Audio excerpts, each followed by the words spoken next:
ये है talks news network और आप देख रहे हैं पॉलिटॉक्स, राजनीति का कच्चा चिट्ठा। आसान नहीं है जैसे आपने कहा और हमारे लोकेन जी कहा है। लोकेन जी ने कहा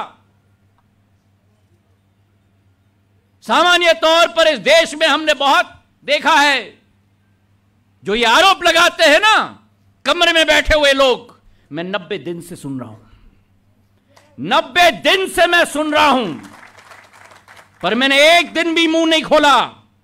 क्यों? क्योंकि जब हमारा प्रदेश कोरोना का सामना कर रहा है, मेरा मुख्यमंत्री एक दिन 20 घंटे काम करके प्रदेश की सेवा कर रहा है, मेरा प्रदेश अध्यक्ष संगठन को लेकर एक घर तक राशन पहुंचा रहा है।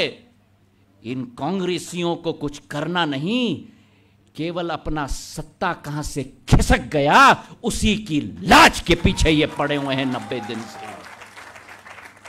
बीडी शर्मा जी, आप और शिवराज सिंह जी इनको बाहर से जानते हैं, मैं इनको अंदर से जानता हूं। 90 दिन मैंने मुंह नहीं खोला। 60 दिन प्रधानमंत्री के द्वारा घोषित लॉकडाउन, और प्रधानमंत्री ने आदेश किया कि सब लोग भारत की सेवा में लगो। उदाहरण मेरा अध्यक्ष, उदाहरण मेरा मुख्यमंत्री, जो रात नहीं देखता, दिन नहीं देखता, 7.5 करोड़ जनता की बोझ अपने कंधों पे लेकर दोनों निकल चुके सड़क पर,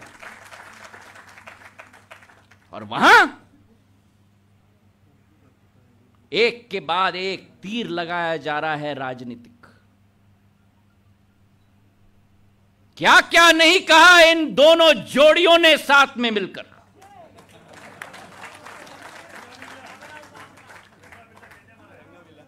मैं इन शब्दों का इस्तेमाल नहीं करता।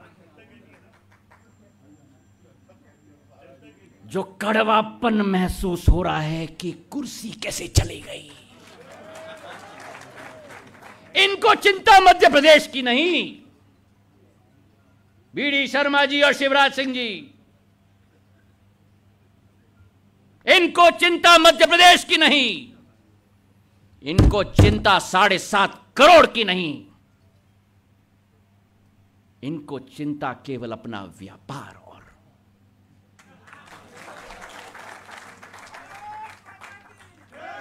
90 दिन मैं पूछना चाहता हूं, क्या ये घर से निकले सेवा के लिए? भारतीय जनता पार्टी का एक एक कार्यकर्ता सड़क पे था, कोई राशन दिलवा रहा है, कोई प्रवासी मजदूरों का देखभाल कर रहा है, ऊपर से नीचे प्रधानमंत्री, भाजपा का राष्ट्रीय अध्यक्ष, गृह मंत्री, मेरा मुख्यमंत्री, मेरा भाजपा का प्रदेश अध्यक्ष दिन रात एक कर रहा है सेवा में। मैं धन्यवाद देना चाहता हूं सिंधिया फाउंडेशन के मेरे कार्यकर्ताओं को भी, मेरे अनुपस्थिति में, क्योंकि लॉकडाउन था, एक एक गांव में, एक एक शहर में राशन बंटवाने का काम किया। मैं दिल्ली में लॉकडाउन में कैद था, लेकिन 460 लोगों को देश के अनेक प्रदेशों में जहां अटके हुए थे, विदेश अटके हुए थे, उनको घर वापस लाने का काम किया।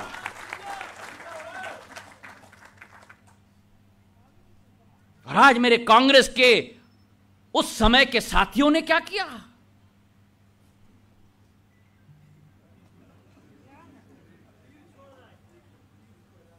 यह है जनसेवा। अरे जब महामारी में सेवा नहीं कर सकते तो क्या कुर्सी पे बैठ के सेवा करेंगे? ये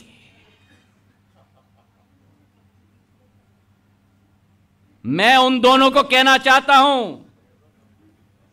कमलनाथ जी और दिग्विजय सिंह जी, आप दोनों सुन लीजिए, टाइगर जिंदा है।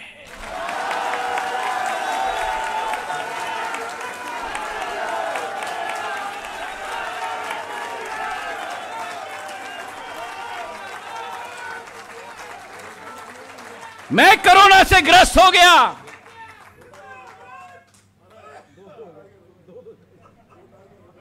अब 2 टाइगर हो गए तो 2 नहीं होंगे, 11 हो जाएंगे।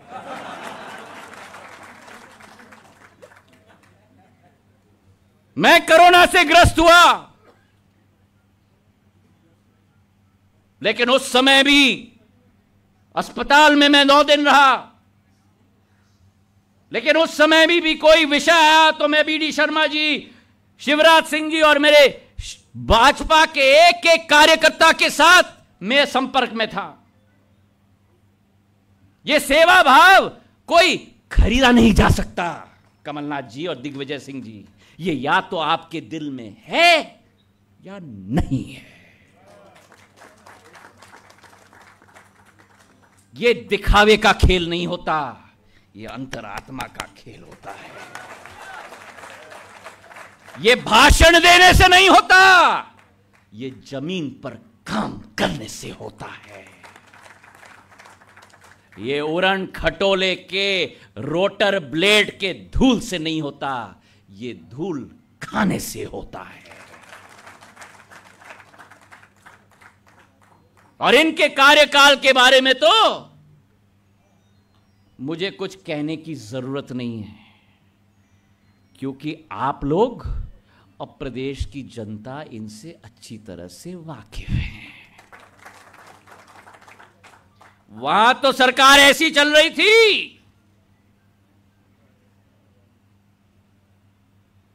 कि कुर्सी पे किसी को बिठा दिया और चाबी किसी के हाथ में। सही है कि नहीं? बोलो। शिवराज सिंह जी सही है कि नहीं? बीडी शर्मा जी सही है कि नहीं? आगे कोई और पीछे कोई, और काम केवल एक। सुन लो भैया, धंधा ही धंधा।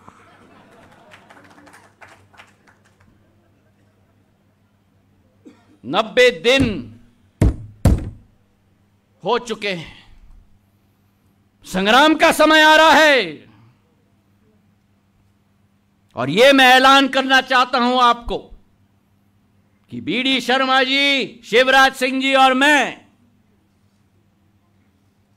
कोई सत्ता के खेल के पीछे नहीं है। आज मुझे मेरे प्रेस के लोगों ने पूछा, कैसा लग रहा है आपको सिंधिया जी? मंत्रिमंडल स्थापित हो गया 90 दिन बाद। मैंने अपने मीडिया के दोस्तों से कहा कि यह मंत्रिमंडल स्थापित नहीं हुआ है। दिल्ली में मेरे नेता बैठे हैं, प्रधानमंत्री जी, जो अपने आप को कहते हैं प्रधानमंत्री नहीं लेकिन प्रधान सेवक। और आज अगर मध्य प्रदेश में प्रधान सेवक बैठा हुआ है प्रदेश का, तो यह मंत्रिमंडल की टीम गठित नहीं हुई है, यह सेवकों की टीम गठित हुई है। और 3 सहभागी जो इस मंच पे बैठे हुए हैं, गोविंद राजपूत जी, तुलसी सिलावट जी, हरदीप सिंह जी,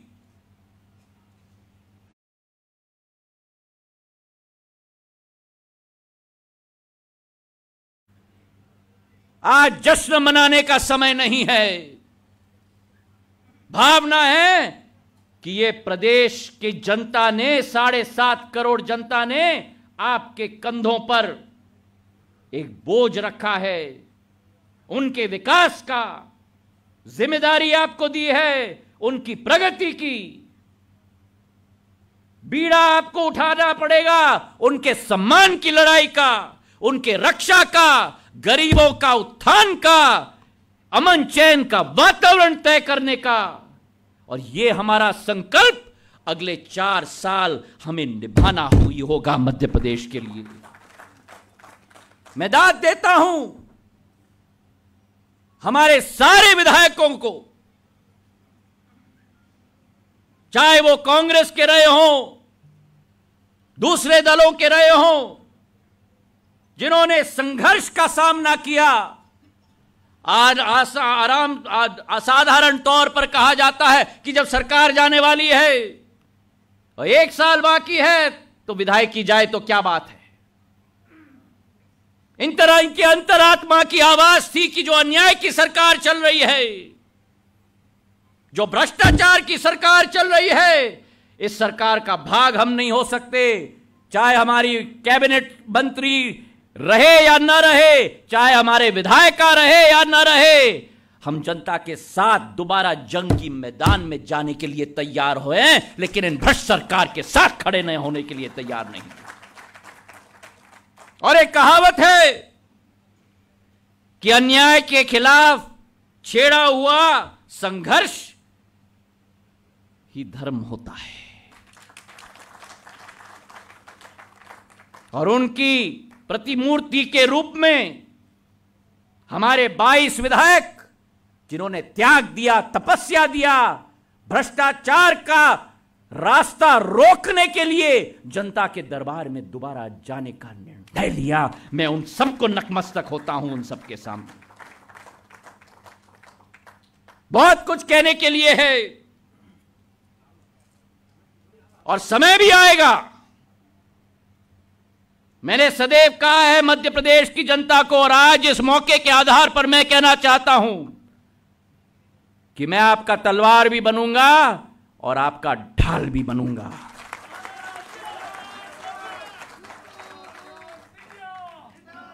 सदैव सिंधिया परिवार ने सत्य का साथ दिया है, क्योंकि सत्य परेशान हो सकता है लेकिन सत्य पराजित नहीं हो सकता।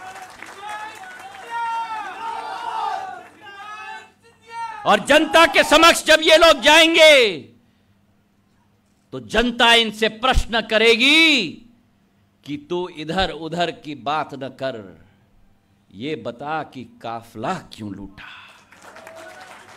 तू इधर उधर की बात न कर, मुझे रहजनों के साथ गिला नहीं, तेरी रहबरी का सवाल है। तो आप लोगों का स्वागत है, मेरी भारतीय जनता पार्टी में आपका स्वागत है। मेरे प्रधान यशस्वी प्रधानमंत्री नरेंद्र मोदी जी के नेतृत्व में भारत माता को विश्व पटल पर उजागर करने वाली पार्टी में आप लोगों का स्वागत है।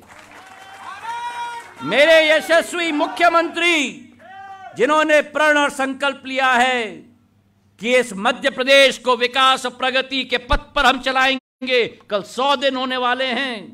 इनकी 100 दिन की मेहनत, इनकी 100 दिन की मशक्कत, इनकी 100 दिन की तपस्या का पूरा विवरण मैं कल दूंगा। लेकिन आज इनकी हौसला अफजाई करने के लिए हम सब मिलकर भाजपा को और मजबूत बनाएं, एक एक स्तंभ के ऊपर, क्योंकि जब स्तंभ मजबूत होता है तभी इमारत मजबूत होती है। आप स्तंभ हैं और आप मजबूत रहेंगे तो ये मेरी भारतीय जनता पार्टी की इमारत मजबूत रहेगी। और आज से आप और हम दोनों केवल भारतीय जनता पार्टी के आम कार्यकर्ता के रूप में कार्य करेंगे। इन्हीं शब्दों के साथ आपका बहुत बहुत धन्यवाद। जय हिंद, जय भारत, भारत माता की। ये है टॉक्स न्यूज नेटवर्क और आप देख रहे हैं पॉलिटॉक्स, राजनीति का कच्चा चिट्ठा।